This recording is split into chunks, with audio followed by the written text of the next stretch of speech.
রাস্তা যদি তিতাস নদী হয়ে যায় তাহলে বিষয়টা কেমন দেখা যায়। কান্দুগড় টু মাধবপুর রাস্তার পরিস্থিতি সবাই দেখতে থাকুন। এই সেই ঐতিহ্যবাহী রাস্তা কান্দুগড় টু মাধবপুর, কুমিল্লা জেলা ব্রাহ্মণপাড়া থানা মাধবপুর ইউনিয়ন থেকে যে রাস্তাটা আসছে, এই রাস্তাটার এই পরিস্থিতি। বাংলাদেশ এত ডেভেলপমেন্ট হওয়ার পরও কেন কুমিল্লা 5 আসনের রাস্তাঘাট এমন থাকবে? একবার কি কারোর প্রশ্ন জাগতে পারে না? অবশ্যই জাগতে পারে। কান্দুগড় টু মাধবপুরের রাস্তায় একবার যাতায়াত করলে মনে হয় তিতাস নদী হয়ে গেছে। সামান্য 10 মিনিটের বৃষ্টি যদি রাস্তার উপরে তিতাস নদী হয়ে যায় তো বিষয়টা ভাবতে গেলে অনেক দূর পর্যন্ত পৌঁছে যায়। তো বেশি কিছু ভাবতে চাই না, তবে রাস্তাটার পরিস্থিতি খুব বেহাল। এই রাস্তাটা দিয়ে চলাচল করাটা অযোগ্য। এই রাস্তাটার যে একটা কন্ডিশন, মনে হয় না যে বাংলাদেশে কোনো উন্নয়ন বলতে আছে। যদি বাংলাদেশে উন্নয়ন থাকতো তাহলে রাস্তাঘাটের পরিস্থিতি এমন থাকতো না। কুমিল্লা জেলায় জন্ম না নিয়ে যদি আমি অন্য কোনো জেলায় জন্ম নিতাম তাইলে হয়তো এমন রাস্তার পরিস্থিতি দেখতে হইতো না।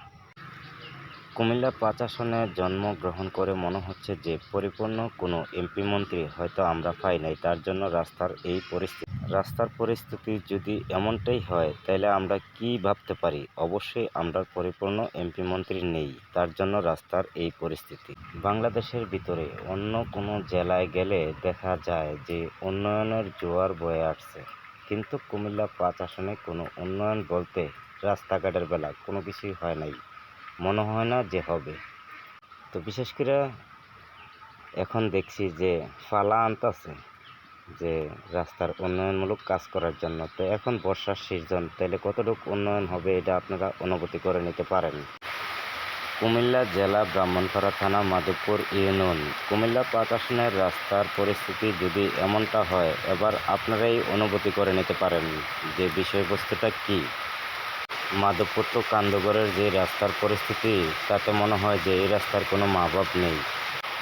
বর্তমান মিরপুর থেকে আসার পথে বিভিন্ন জায়গায় দেখি যে রাস্তার উন্নয়নমূলক কাজ করার জন্য অনেক প্রকার ফালা আয়না রাখছে। আসলে এগুলো হইলো খামখেয়ালি, এগুলো জনগণকে ধোঁকা দেওয়া। জনগণকে ধোঁকা না দেওয়া যদি হইতো তাহলে হয়তো বর্ষার সিজনে কাজ ধরতো না। এতদিন আসিল কোথায়? তো বিশেষ করে নির্বাচনের অজুহাত অনেকে দেখাবেন, তো এই অজুহাত দেখাইয়া জনগণকে আর কত ধোঁকা দিবেন? কুমিল্লা 5 আসনের সংসদ সদস্য যিনি আছেন, ওনাকে বিনয়ের সাথে অনুরোধ করে বলবো অতি দ্রুত এই রাস্তাটার প্রতি একটা ব্যবস্থা নেন।